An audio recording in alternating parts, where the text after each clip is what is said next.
Hello everybody, my name is Erik Berglund. I'm the founder of The Language of Leadership, and today, brought to you in partnership with rtilearning.com, as well as CNR Magazine, we're bringing you our first episode of Getting Your Team to Do the Thing.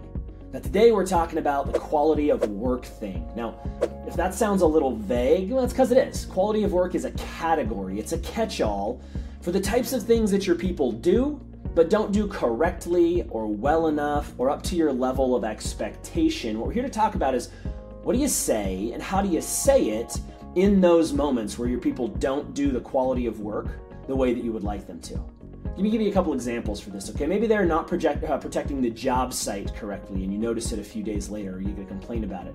Maybe they're not cutting drywall straight and you're getting negative feedback about it. Maybe they're leaving debris behind, or maybe they're making 5 trips in one day to get supplies instead of being more organized. Maybe they're just prioritizing the projects or activities. They're doing them in the wrong order. Maybe they're not getting signatures or data or photos. That's a pretty common one in this space. And maybe they just didn't follow the protocol or the work order, or maybe they just missed a few things on the checklist. Whatever it is, these are the types of things that are preventing your business from being more successful, that are creating rework for you and your staff, that are causing you to stay up nights and weekends and crack your laptop, that's causing you to be burned out and frustrated and feel like an adult babysitter. And I want to show you what you can do and say in these moments. The first thing that you need to do is recognize that they are a quality of work issue. This person isn't doing the thing the way that they're supposed to. It's that simple. And if you can recognize that, then you can recognize that it's your job to fix it. If you keep not doing anything about it, they're going to keep making the mistake. We condition our people, right? So the first time you let somebody slide, they're like, all right, maybe I don't have to do that. The second, third, fourth time they're able to make that mistake without ever hearing about it or knowing that somebody else is covering for them, it becomes normal. They think it's expected of them. And whether or not they knew better, it doesn't really even matter anymore. That's just the flow of work here. That's how it goes. You have to recognize that it's going to keep happening if you don't do something about it. And one of the things that prevents us from doing anything about it is that we sometimes feel like that happened 2 weeks ago, right? We don't always recognize a quality of work issue the moment it happens. Usually there's a couple days, couple hours, maybe a couple weeks, or maybe a month, I don't know. That's okay. We tend to use that as the reason not to go and address the person. That was a while ago, it'd be kind of awkward to bring it up. You can't do that. You must recognize that if you don't do something about this, it is going to continue and it's probably going to get worse over time. So the first step is get a little courage, get a little conviction, and go address the issue. Now, the way you address the issue is going to matter tremendously, right? If you walk up to somebody and say, hey, where the heck are the signatures on this?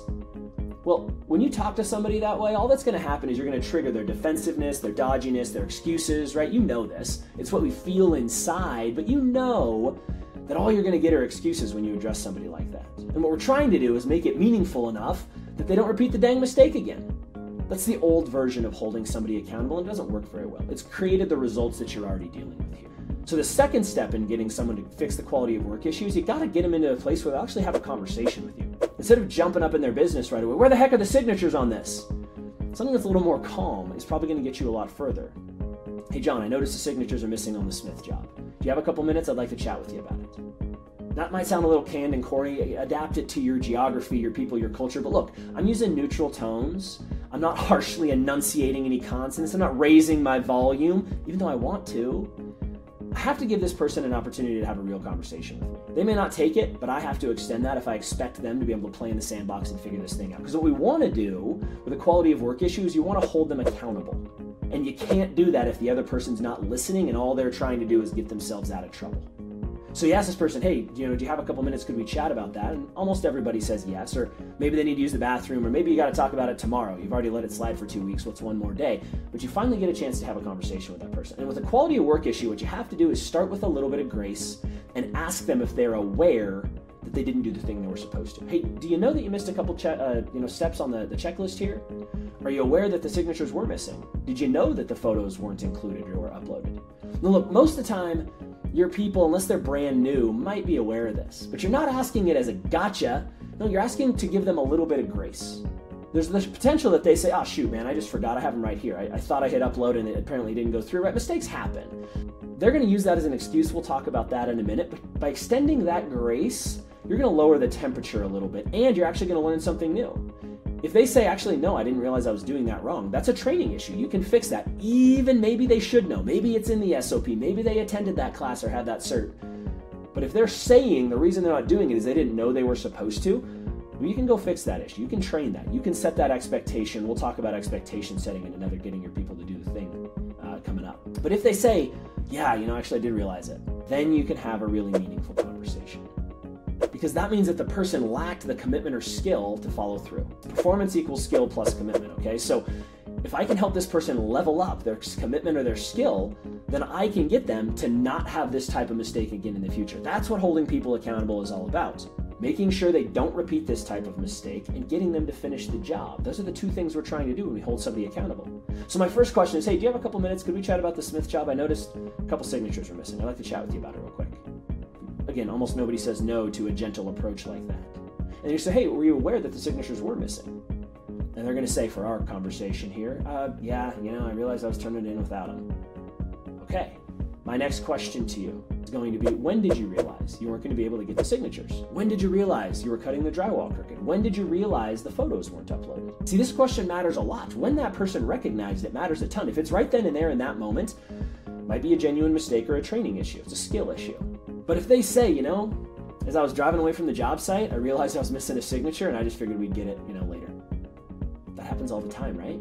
As I was cutting the drive, as I was walking away from the job site, I saw it was crooked. I just figured we'd have to come back and fix it the next day.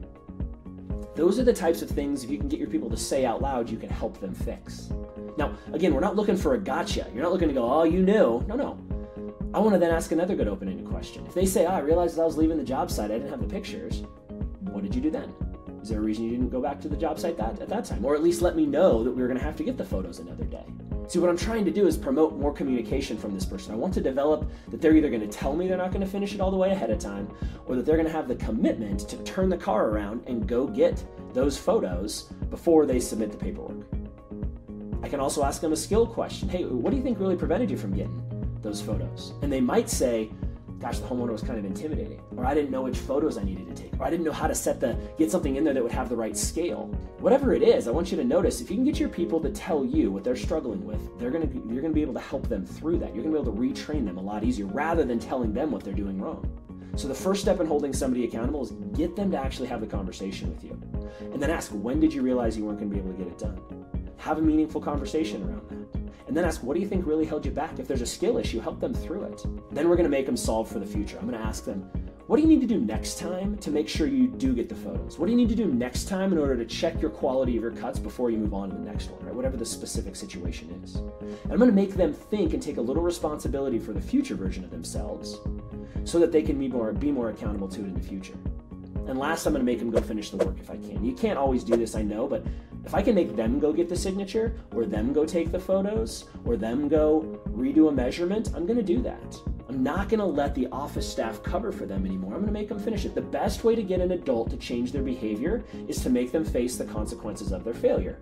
In this case, the consequences might just be, yeah, you got to go get that job done. You got to go get that, recut the drywall. You got to go reset the equipment. You got to go take a photo, whatever it might be. If you cover for them, all you'll do is condition them that you're going to cover for them again in the future. There's going to be times in your world where you've got to step up and do stuff. I respect the heck out of that, but do it less. Make your people face the consequences of their own failures more often.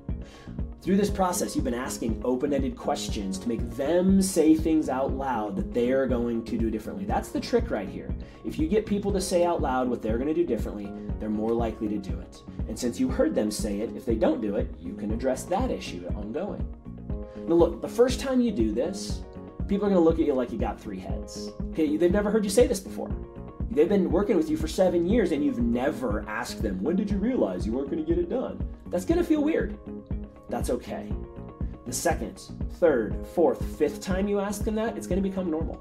They're going to know that it's coming, and because you're consistent, they'll adapt their behavior to you. That's what we're trying to get them to do. They need to adapt to you, not you adapting to each one of their versions of excuses. If you can do that with a consistent process, with the right tone and body language so you can have a real conversation, you can get your people to do the quality work thing. Now look, one of the things you might be hearing here is, man, they're going to make so many excuses. What do I say then? What do I say? Well, it's not my fault, or I didn't know I was supposed to do that. Look, I hear you. There's only 4 excuses in the world. We'll cover them in a future version of getting your team to do the thing. But also over at rtilearning.com, we've got a free resource for you. It's my ebook called The Big 4 Excuses and How to Handle Them. There are only 4 excuses in the world. That might blow your mind. You might be saying, BS, Eric, no way. There's only 4. And once you learn how to handle them, you won't worry about excuses anymore. Not because they don't happen, but because you'll know what to do and say for those as well. This is how you handle the quality of work thing. You get your people to have a real conversation with you, and you ask them a series of open-ended questions each and every time they do it poorly. That is going to get them to commit to doing something differently the next time that you can hold them accountable to, and you're going to use that to level up their skill and their commitment and get them to finish the job so that next time they know they're going to have to do it anyway, they might as well do it right the first time. If you'd like more insights like these, more resources, more plays, more opportunities to practice it, we have all of that put together over at the Restoration Technical Institute, rtilearning.com. Thanks again to C&R Magazine for giving us an opportunity to bring you an episode of Getting Your Team to Do the Thing. I'm Erik Berglund from The Language of Leadership. I hope you have a great day. Take care.